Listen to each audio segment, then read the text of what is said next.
We're standing in front of this beautiful 1947 Stinson Voyager. And this Stinson, you might recognize from a lot of photos. This airplane is the flagship of the FlyInCruiseIn. Butch Walsh and I have been good friends for a lot of years. Butch, thanks for inviting us down here to take a look at your airplane and this beautiful place here. This place is just beautiful. I've been here 20 years. We're still clearing land and we're still adding to it, but it just gives me something to do in my spare time when I'm not working on Stinsons. So when you come to the Marion Fly-In, you just fill her up, you take off right from your own airstrip, and it takes you how long to fly? You can fly nonstop right to Marion.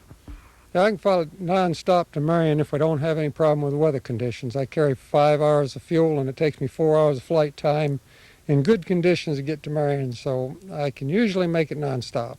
Well, I know you're quite a Stinson restorer, but this particular airplane, now it's almost original with some modifications. Can you tell us about the engine and what you've done differently to make it what it is today?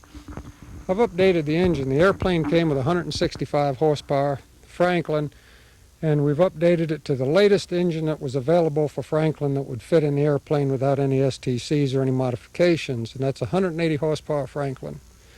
And it has a constant speed propeller. It carries a vacuum pump as opposed to the Venturis that the old engine carried. And on the markings on the airplane, they're pretty close to original, although the stripe on the side is changed a little bit to fit my needs and the way I wanted to do it. What got you interested in flying old airplanes? What is it about this airplane? Stinson Airplane had the reputation and the name of being the Cadillac of aircraft in the 20s and the 30s, and it's just a well-built, overbuilt piece of machinery. It's strong. There's never been a structural failure. And you being an airplane pilot yourself, you know when I talk about ADs, this is one of the very few airplanes that there is no ADs on.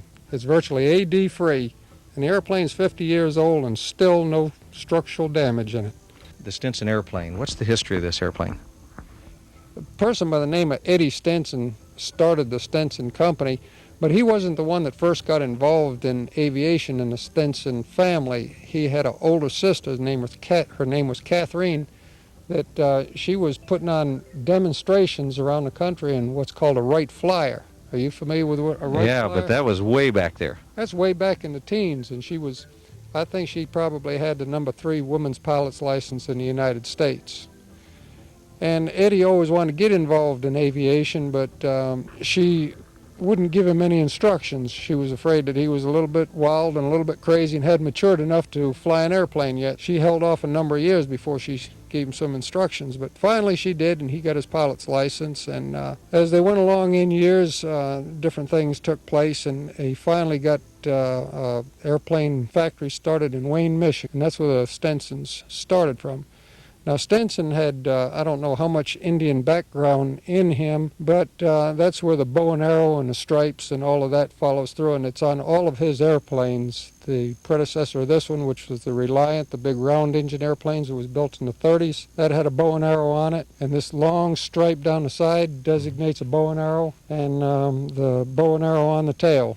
Well, what's a guy got to do to get a ride in this beautiful machine? You think you want to take a ride? If you want to, I would like to. Ray, I'd love to take you for a ride. Let's go look at the river. Well, Butch, we appreciate you showing us around here. You have just created paradise here. Ray, I think it's my paradise, and I appreciate you all coming out here and taking time. Hopefully we'll be at the breakfast next year, and I'd just like to take a minute to say hi to everybody in Grant County.